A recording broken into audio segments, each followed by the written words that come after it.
Okay, good afternoon, everyone. We are back again for the second last video lecture of the term. Time for me, at least, has gone quickly, although recently things have slowed down probably since the midterms. Usually the class just disappears, but we actually have several weeks left, and we're on chapter 7, so there's a good chance that for the first time since I started teaching this course that we'll get to talk about chapter 8 in the final week. So let's see what we can get done today. I'm not going to make this a super long, hour-long video, although sometimes I do that. I know last Friday you completed your quiz, and that was the last quiz, and you did your assignments on the same day, so I promised a little bit of relief before we started studying for exams. This part of chapter 7 is a very important part. This is sort of the backbone of the American culture section. So as I've said to you before, pay attention to what is written on the board and what I emphasize. These things are in the textbook and they are explained in more detail.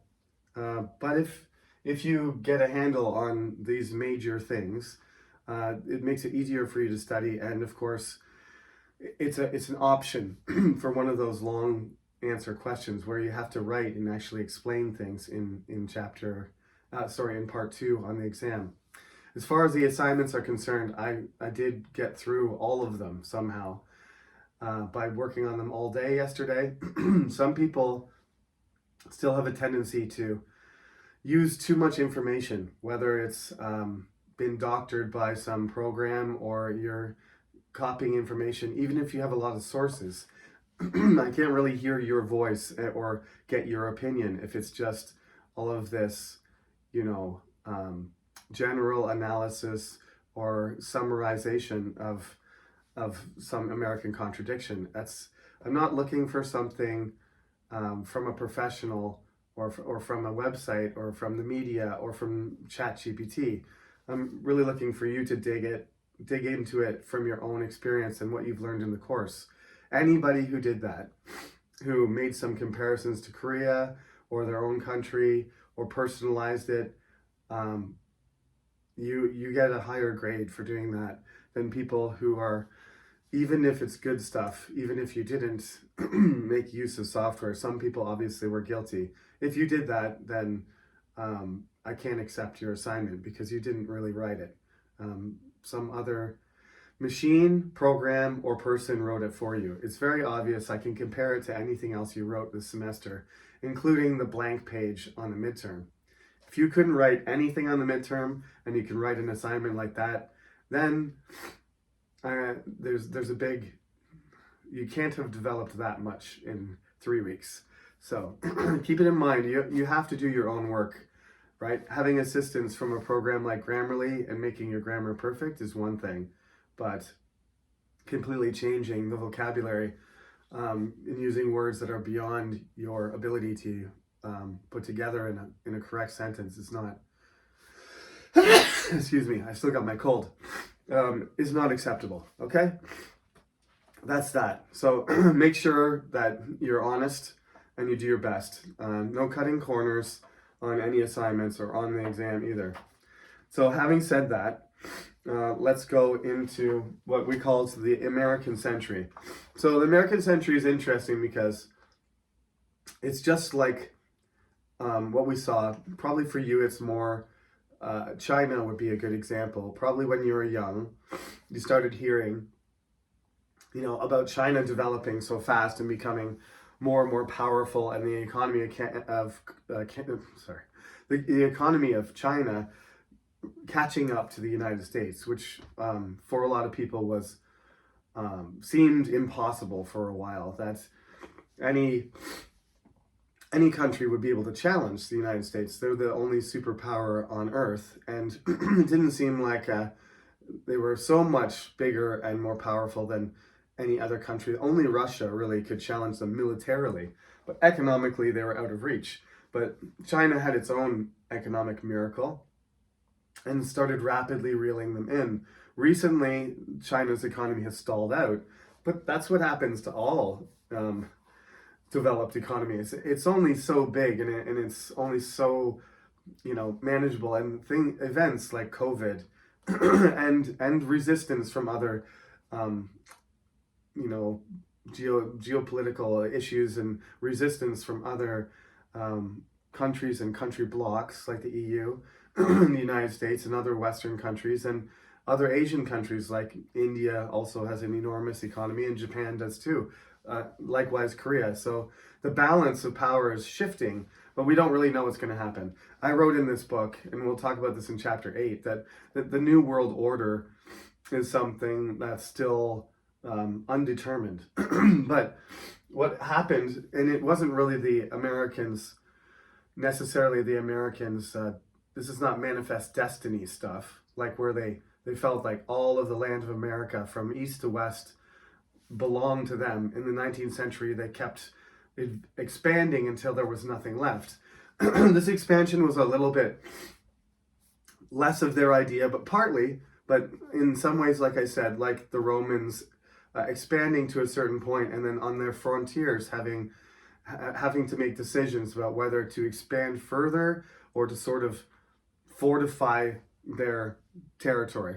And because of the nature of navies, because the sea power was the most essential thing, that the British had proven that you didn't need a gigantic army and you didn't need to have the most people, but if you had the most powerful navy and you had places all over the world where your navy could resupply, that you could sort of project power all over the entire earth. And once the United States closed the frontier in 1890, as I mentioned to you before, in 1890, the frontier is closed. These conflicts with the natives and the decisions of like how to manage their territory ended. Later on, Alaska's already part of the United States by this point. The last state to join will be Hawaii, which will be not until after World War II. Okay, I'm going to keep going even though I'm sneezing. Sorry. The American century, it doesn't really begin until halfway through the century. And then people look back and look at, well, this is when it started in the 1900s, like early 1900s. So this is what happens though. In 1900, London is the largest city in the world.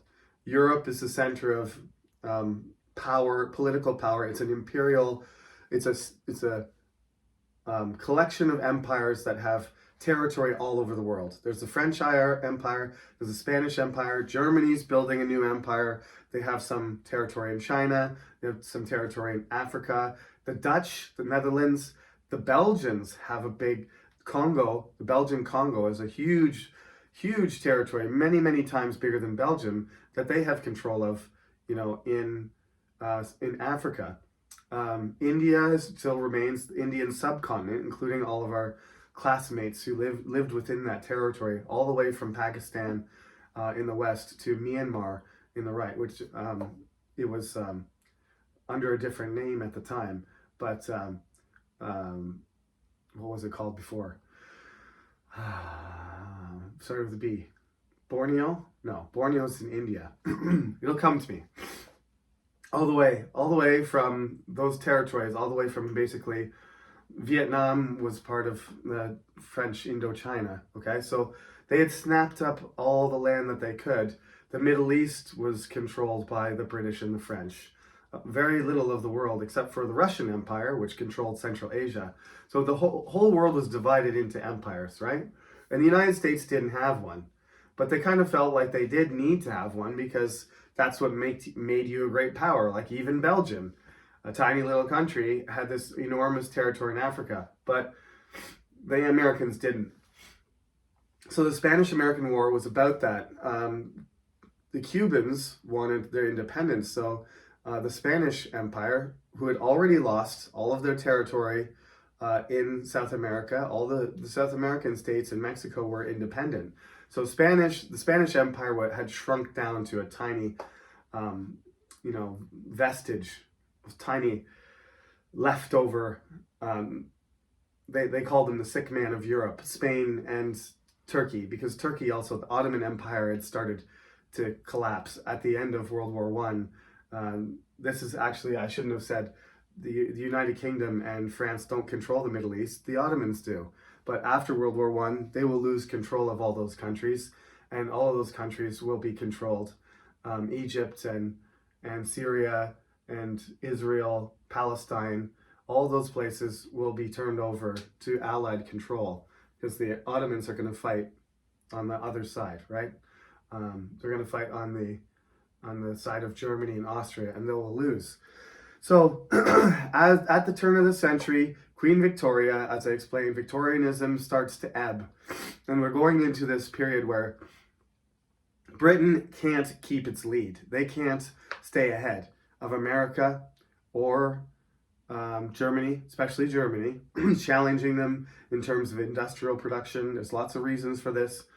But Russia, there's multiple great powers now that are on the same level as the Britons. It's not like 1815 or 1825 after Nelson destroyed all the other competition. Now there's an American Navy, and the Spanish are on the way out, but the Japanese have a navy, and the Russians are rebuilding, and they're going to have a revolution. But when the revolution is over, they're going to create the Soviet Union, which is going to be an even bigger empire than the Russian Empire was. So this is a very tense period where you have not just one superpower like Pax Britannica, but all of a sudden everybody recognizes that the British are not able to decisively, affect a conflict. So during Pax Britannica, whoever the British chose to support was likely to win. But now that's not the case. It's not a foregone conclusion if the British support you that your side is going to win. It ends up being the case that the British win World War I and World War II, but that's just because the Americans are on their side too. So America is positioned really to inherit this role as an international superpower that sort of mediates over international conflict, right? And has enough economic, and military power to back up what they say, if they choose to. So it's not an imperialist policy in the conventional sense, but they do some things. They make sure that the Spanish lose in Cuba, and they start a war with Spain, and they defeat the Spanish in the Philippines, and they take over the Philippines. So for a while, for decades, they had control of the Philippines, and they didn't really want it to make it into a state. It's too far away. The people are too familiar. They're all Catholic, and they speak Spanish in their own native languages.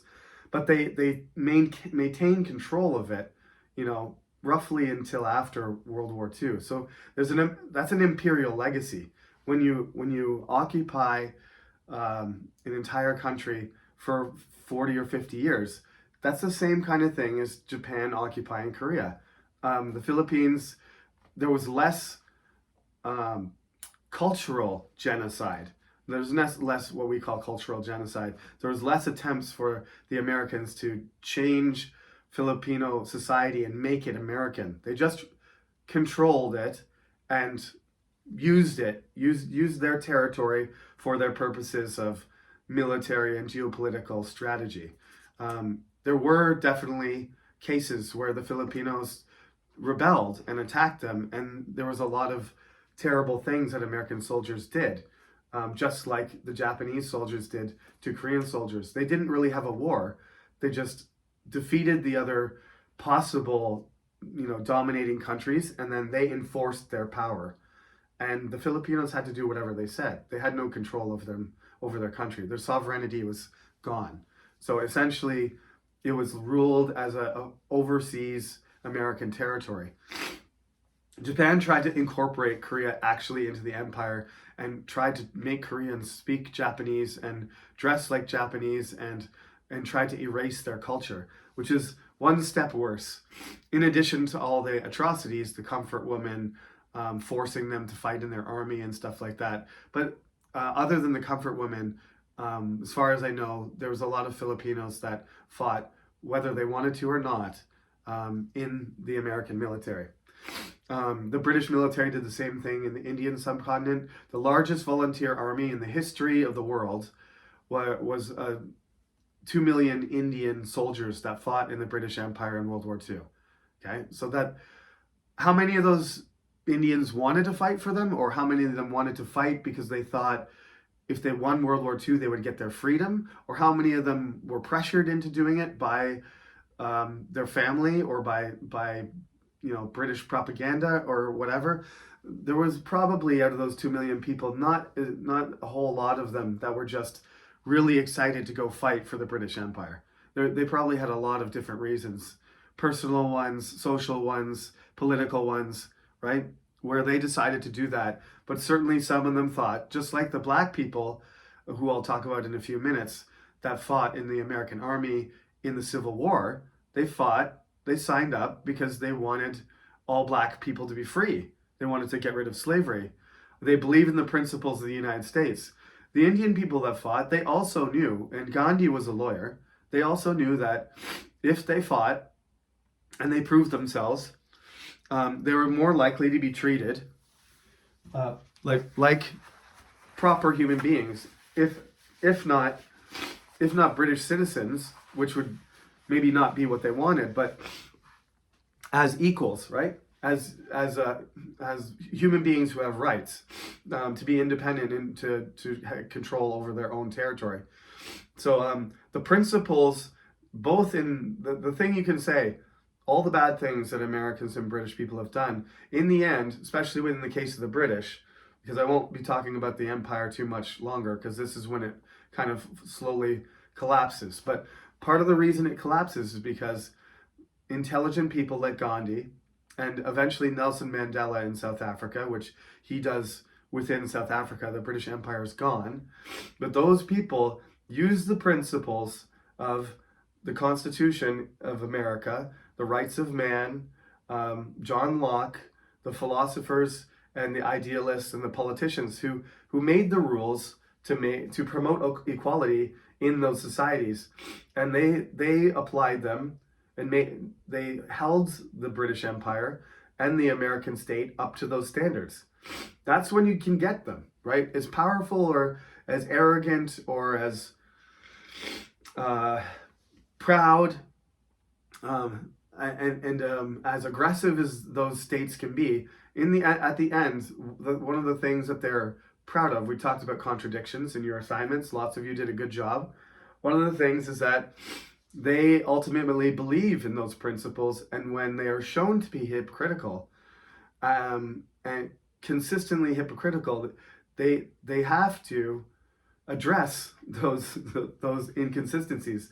Those contradictions are contradictions. So in the end, the British imperialists started to lose the popular support, because enough British people had seen and heard and known about the reality of the treatment of the colonies and the perspective of the people there, and they understood, being a more and more educated people, that what was being done was morally incorrect, and in some sense economically and geographically backwards, right? Benjamin Franklin famously said he wasn't interested in separating from the British Empire initially, but he said that this is an impossible situation. It's unnatural. An island across the ocean cannot rule over an enormous continent full of people that eventually will have a higher population and different needs and wants. They're never going to be able to vote and exist as one state. The larger, more powerful, more populous state is going to have to exist on its own. So he knew. He didn't necessarily think the time was 1776. He just said, down the road, this is going to happen. And I think when it came to slavery too, there was most of the founding fathers were slave owners, like George Washington and Thomas Jefferson. Thomas Jefferson married one of his slaves, and his children were still slaves because their mother was a slave, even though he was the president. It's really messed up. It's hard for you to be that type of person, to draw up a constitution saying everything is equal and then have children that are born into slavery and not care about it. It's a very kind of twisted logic.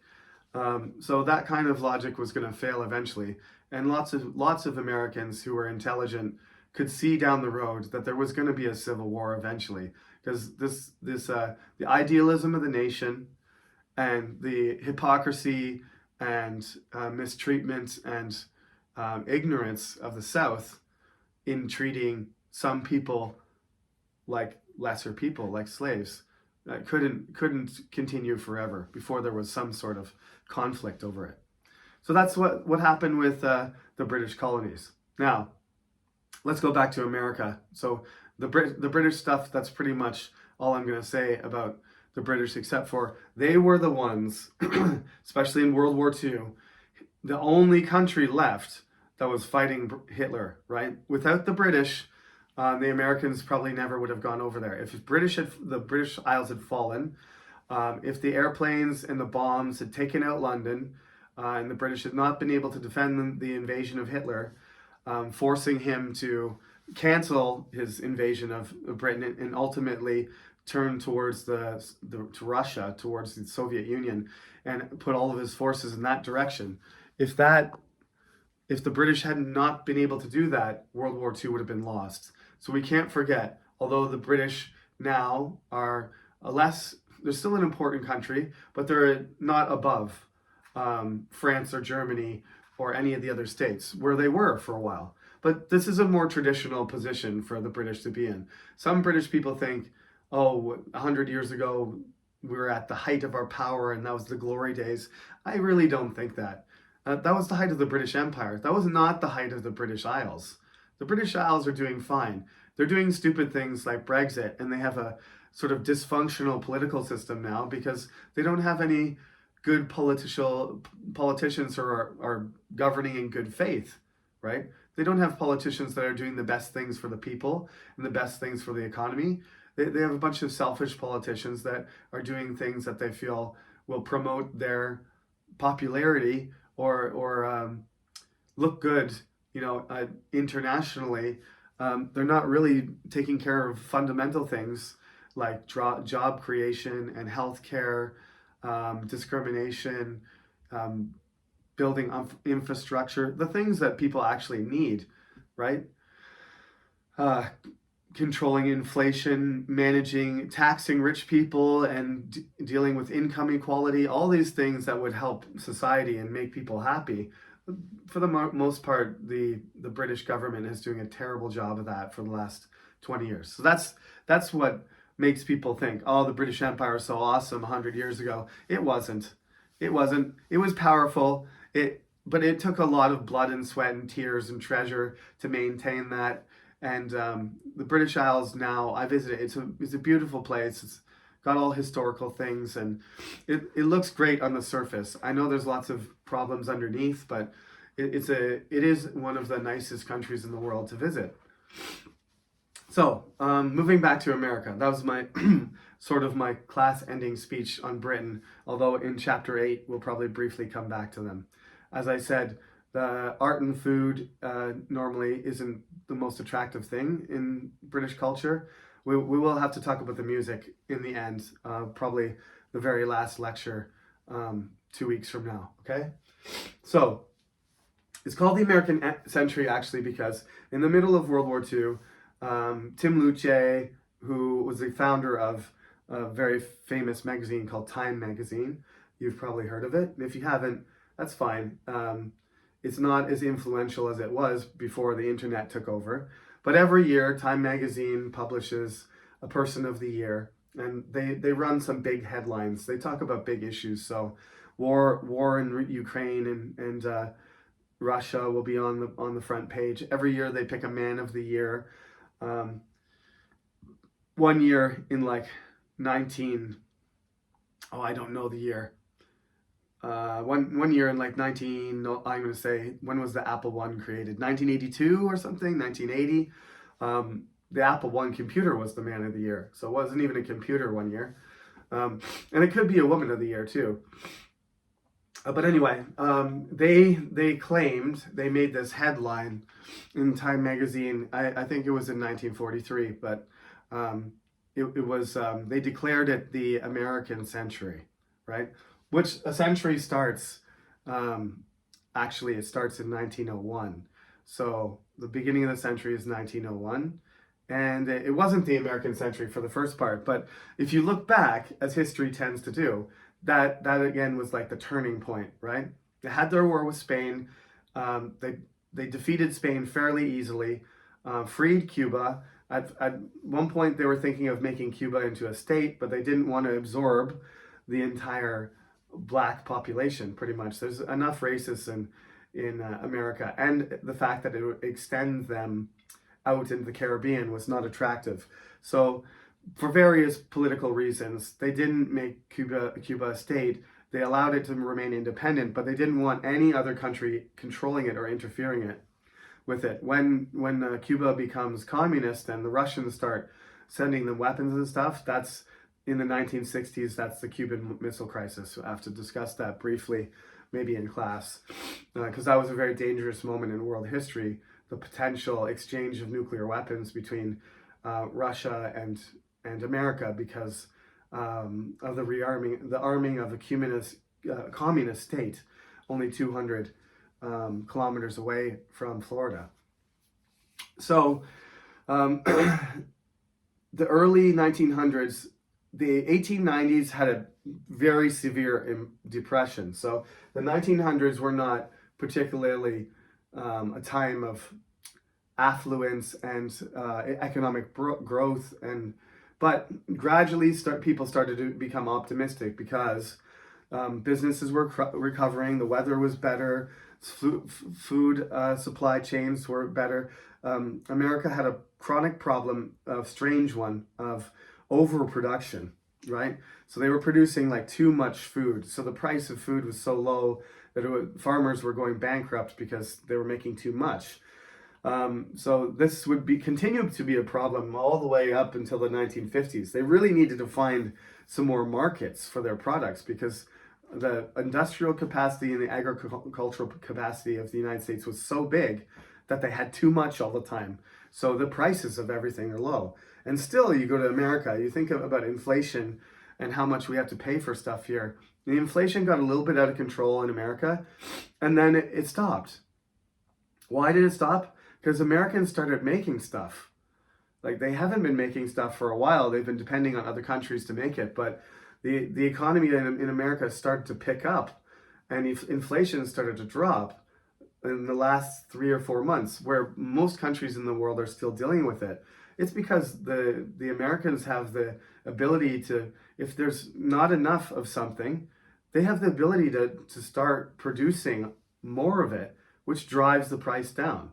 Like, I'm not an economist, but this has been an issue in America for over 100 years, over maybe 200 years, where they had so much stuff that they needed somebody to buy it because they were just, once they industrialized, they could just overproduce. And you know what, if there's billions of potatoes and not enough people to eat them, then each potato drops in price, right? You can buy more for less. Same thing, like the first computer, the first Apple I computer, and Apple II computers, they were like $2,000.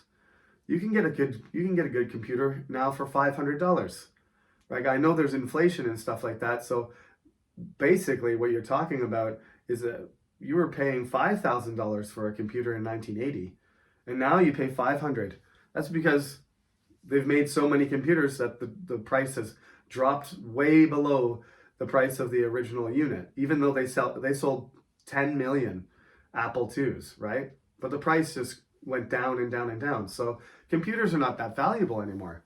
But when they were first made, $5,000 for a computer in your house. We would never pay that now. Okay, you get my point. So the economy, early optimism is partly related to the economy picking up, world trade increasing, people getting their jobs back, businesses flourishing, and so on. But this period, I should make sure you understand here, early optimism really goes from 1901 to 1929. It's a big chunk of, this is part of the reason why America, George Washington famously said in his closing speech that America should not go abroad searching for monsters. In other words, don't get involved in other people's wars and conflict, especially Europe, because the Europeans are always fighting each other. They're always making alliances, and they're always trying to, until the European Union was created, which prevented all this from happening. But if you look at a map, if you just go to YouTube and you look at a map and you look at a time lapse, okay? Just say map of Europe, 1000 AD to 2000 AD. It's like a 5-minute movie, and it'll just flash all the different kingdoms and nations and states and cities that separate and rejoin, and all these emperor. It's nuts. It's nuts. You look at it. You look at a time lapse of China, and it's just like, you know, Tang China, Yuan China, and Ming China, Qing China, Civil War China, China. That's it. I can do them 1,000 years. I can do the whole thing, right? China largely is like a super state. Its entire history. Europe is in 5,000 pieces all the time, and then it gets taken over by somebody. Some crazy guy like Napoleon takes over the whole thing, and then it collapses into a million things again. And then Hitler takes it over, and then it collapses into things. And there's empires before World War I. It expands, and they take over, they eat each other's countries, and then collapses into a million different countries again. They have some tiny countries in Europe. So all this is happening in Europe, and the Americans are staying out of it. They know George Washington was right. They stay out of that stuff. And as a result, when World War I happens in 1914, and I have to talk about how important, how revolutionary World War I is for in the entire world, not just European countries and America and Britain, but we'll just stick to the American century for today. They were unaffected by World War I. It happened, and they tried to remain out of it, but eventually a German submarine sank a ship called the Lusitania, which had a whole bunch of American citizens on it. It turned out that it actually was carrying some weapons on it, like secretly, but it was a passenger liner. So there was a whole bunch of innocent citizens on it, as well as this kind of smuggled cargo. And the German U-boat sank it, and about 700 or 800 people died. That was a huge mistake. The American population wasn't really interested in being involved, but then this really made Germany look like a dangerous threat for everyone, sinking passengers who were just transiting across the Atlantic. This is a dangerous state that's trying to enforce itself and use military power to threaten America is just as much as America as everyone else. And the thing was, America was making tons of money making weapons and equipment, supplies, food, sending it to England and France. So the Germans were trying to prevent this because they were trying to starve out Britain. If Britain didn't get supplies from America and France didn't get weapons and munitions and equipment, they were more likely to lose. Germany was being blocked by the British Navy, so they were struggling to supply their own armies. So they were trying to do the same sort of, anaconda, choke out the economy and the supplies of the British and the French, which is reasonable. But in doing this particular act, it was seen as a violation of international law, and ultimately it led to other conflicts with the Germans, and President Woodrow Wilson declared war, even though he said in his presidential speech that he was going to keep them out of the war. He felt like he had to. So the Americans showed up and they made the difference, and they won the war in 1918. Americans lost lots of soldiers, but nothing compared to 2 million soldiers lost by France, or 1.5 million lost by the British, or the 3 million soldiers lost by the Germans, or the 4 or 5 million lost by the the Russians, and the millions lost by the Austrians and Italians. There was maybe 12 million soldiers that died in Europe, and Americans lost several 100,000, which is not, that's a huge number, but nothing compared to the losses from, so Europe was devastated. America's economy was booming because of the demand. France and all the countries involved, all the empires involved were broke, especially Russia.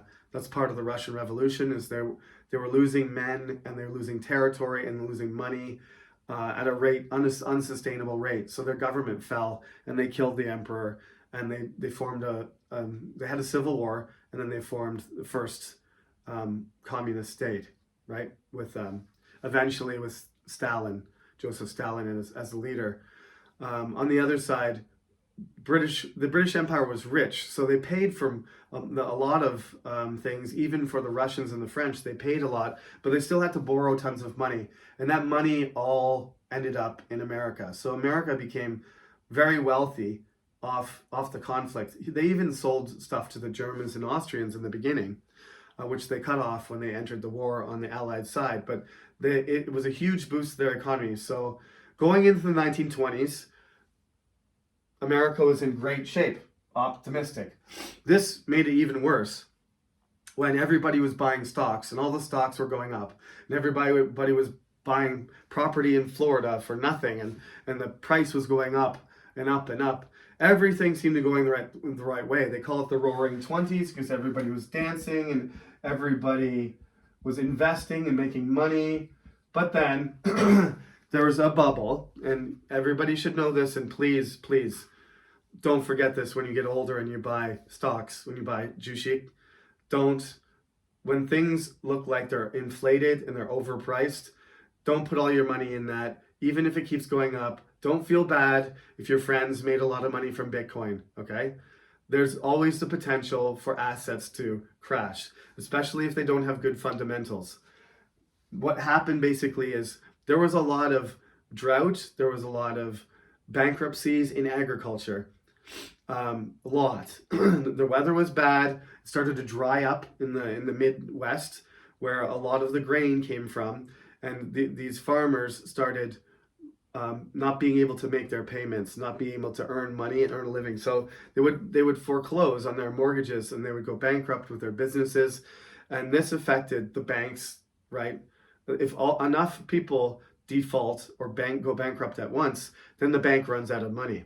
So these banks that were basically providing finances for agriculture, they started to be short of money, and they started to collapse. And they, of course, were connected to other businesses. And lots of businesses were supplying various things, right? Selling things, equipment, construction. This started to spread through in other sectors. So then there was less people buying cars, and less people had money, and the banks started running short of money, and people started pulling out their savings. And then people started to think that the stock market was going to crash, right? They started to think that the stock market was their stocks were going to lose money, or they just needed to sell their stocks because they had no money. So people started selling their stocks, and then the stock market started dipping. And then all of these factors suddenly became publicly known. And once, like there was about 2 months before where American policymakers were pretty much saying, oh, the economy is not in very good shape, but it's fine. It's just kind of it's a natural kind of dip, and it'll just work itself out. But that's not what happened. People panicked. People tried to take out all their money, and lots of banks ran out of money. So there was some banks ran out of money, so it spread almost like a crazy disease. So everybody was taking out it's called a bank run. Everybody was taking out their money, everybody was selling their stocks, and that's called Black Monday, not Black Friday. Black Monday and Black Tuesday, where basically the New York Stock Exchange lost 20% of its value in 2 days. So it was a huge amount of money. If the stock market's worth $10 billion, $2 billion evaporate in 2 days.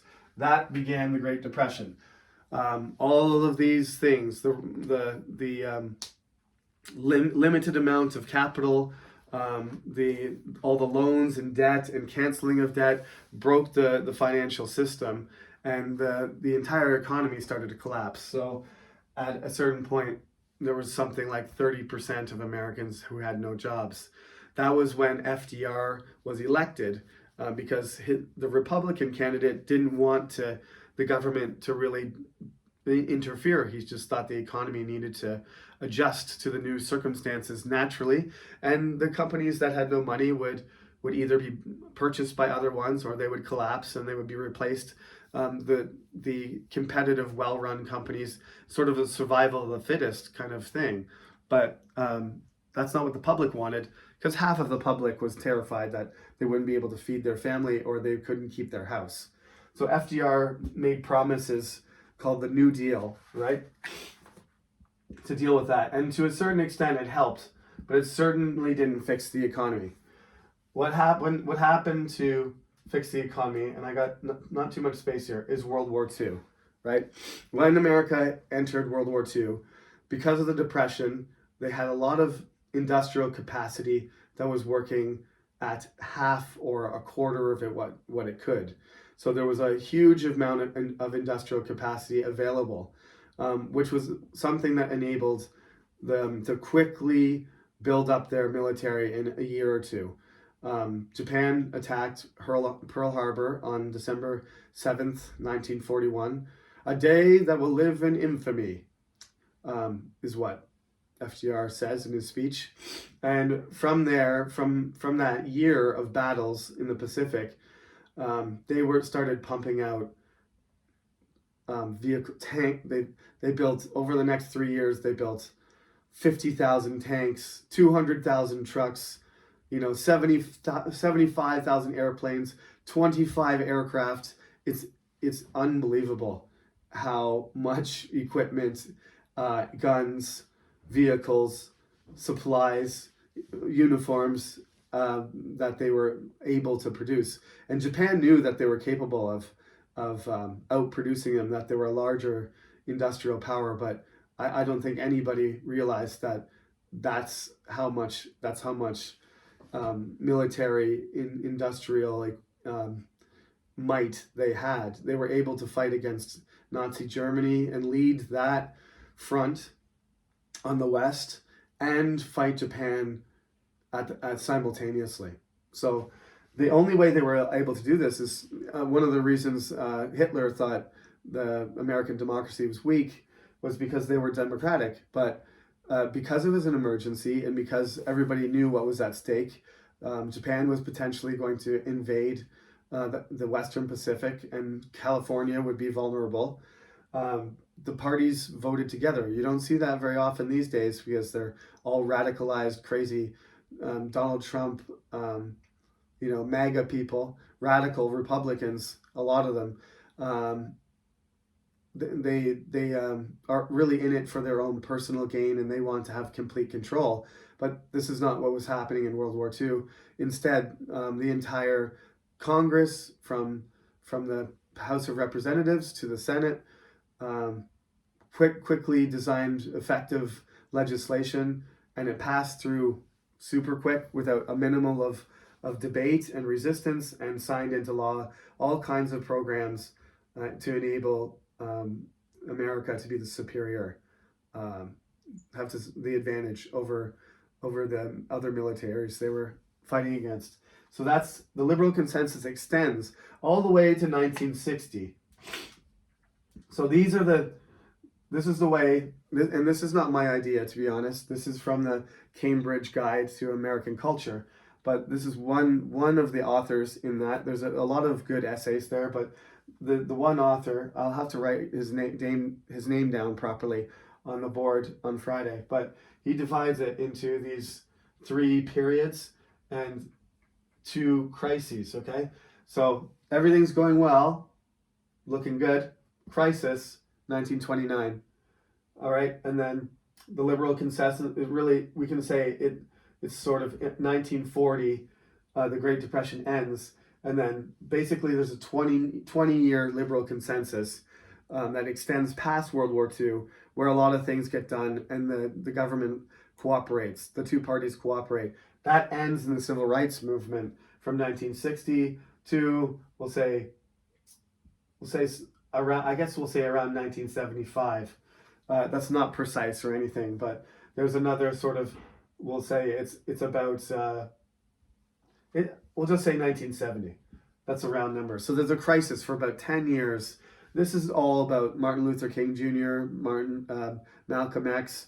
It's about gender equality, but it's primarily about discrimination, ending segregation against Black people, and but it's for everybody, for homosexuals and for other minorities, for Asians and Mexicans too.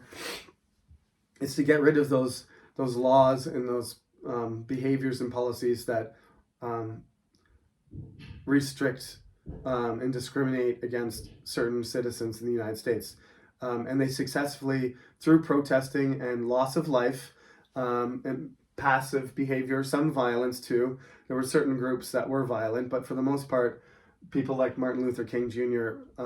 Encouraged people just to stand up for their rights and show that they're not going to be violent or fight about things, but that they deserve the same access to education, and they should be going to the same hospitals and eat in the same restaurants, go to the same clean bathrooms, because it's not separate and equal as some judges claimed in the past. They were always the white areas were in better condition and the Black areas were less well kept. So that's not equal but separate. It's not possible. So real equality means integration, and he was successful. So that's a legacy. The neoconservative era is what you're more familiar with.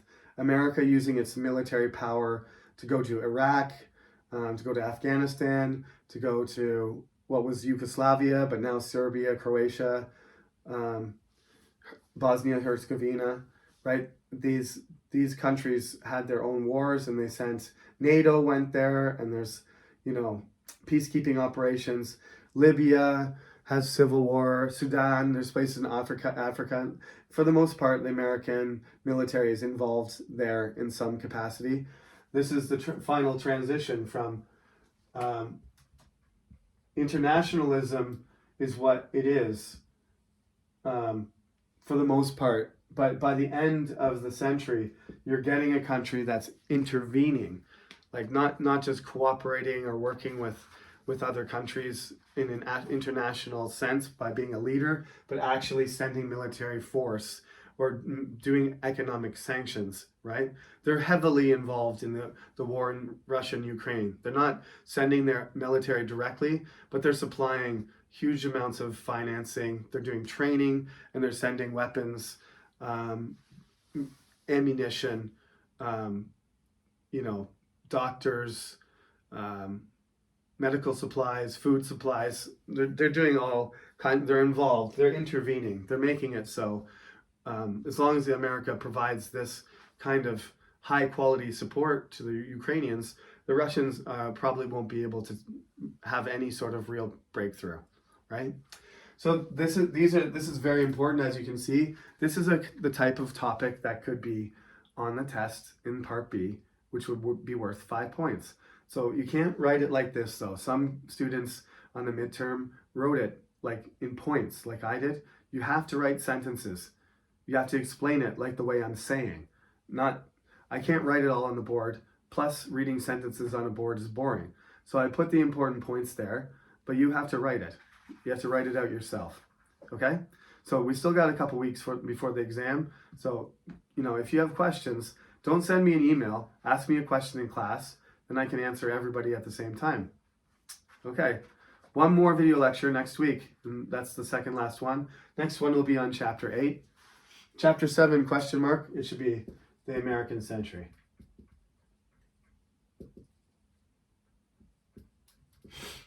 Good thing I caught that right at the end. Okay, I promised a shorter lecture and I lied. It's 50 minutes, but this should explain this in great detail. You hardly even, if you listen carefully to what I said, you probably hardly even need to read the book, but the book fills in a few of the gaps, and everything I've said is in Chapter 7, okay? Okay, good luck. Enjoy your weekend and see you next Friday.